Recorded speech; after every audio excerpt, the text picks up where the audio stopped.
తెలంగాణ మంత్రివర్గ సమావేశంలో పలు కీలక నిర్ణయాలు తీసుకున్నట్టు వెల్లడించారు మంత్రులు పొంగులేటి ఉత్తమ్. కాళేశ్వరం అంశంపై ఎలా ముందుకు వెళ్లాలనే దానిపై ఇంకా నిర్ణయం తీసుకోలేదని మంత్రి ఉత్తమ్ తెలిపారు. మంత్రులు సబ్ కమిటీ వేసుకుని చర్చించుకుని ఎలా ముందుకెళ్లాలో నిర్ణయిస్తామని చెప్పారు. కాళేశ్వరం అవకతవకలపై వేసిన కమిషన్ ఏర్పాటు చట్టవిరుద్ధమని కేసీఆర్, హరీష్ రావు పిటిషన్ వేశారని చెప్పారు. అయితే కమిషన్ ఏర్పాటు చట్టవిరుద్ధం కాదని హైకోర్టు స్పష్టంగా చెప్పిందన్నారు. కేసీఆర్, హరీష్ రావుల ప్రధాన విజ్ఞప్తి హైకోర్టు తోసిపుచ్చిందని తెలిపారు.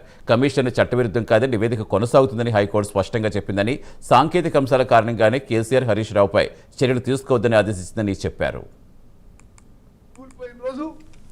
10.6 TMC స్టోరేజ్ ఉందా?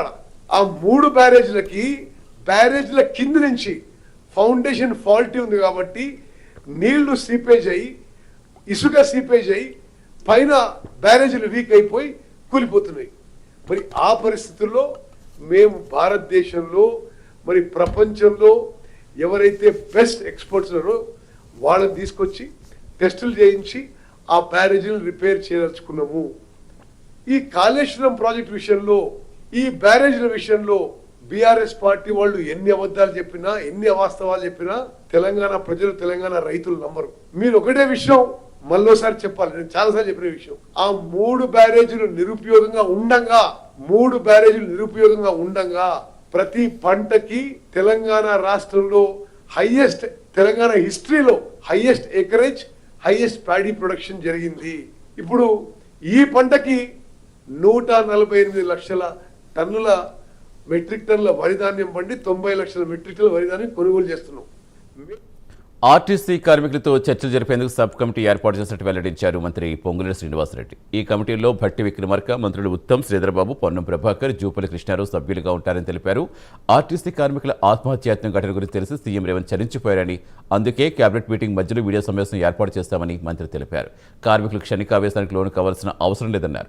వారి విషయంలో ప్రభుత్వం సానుకూలంగా ఉందని చెప్పారు.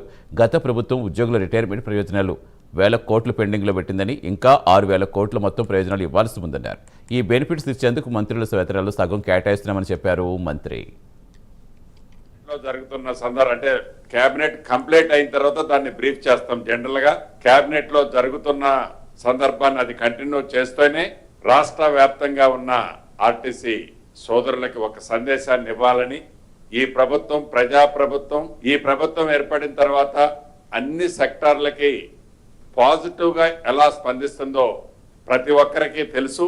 అదే విధంగా కార్మిక సోదరుల పక్షాన కూడా ఈ ప్రభుత్వం 100% పాజిటివ్ గా స్పందించి వారికి ఉన్న సమస్యలని ఎలా షార్ట్అవుట్ చేయాలో చేసే విధంగా ఈరోజు కేబినెట్ లో ఫస్ట్ ఐటమ్ కింద దాన్ని టేక్ఓవర్ చేయడం జరిగింది.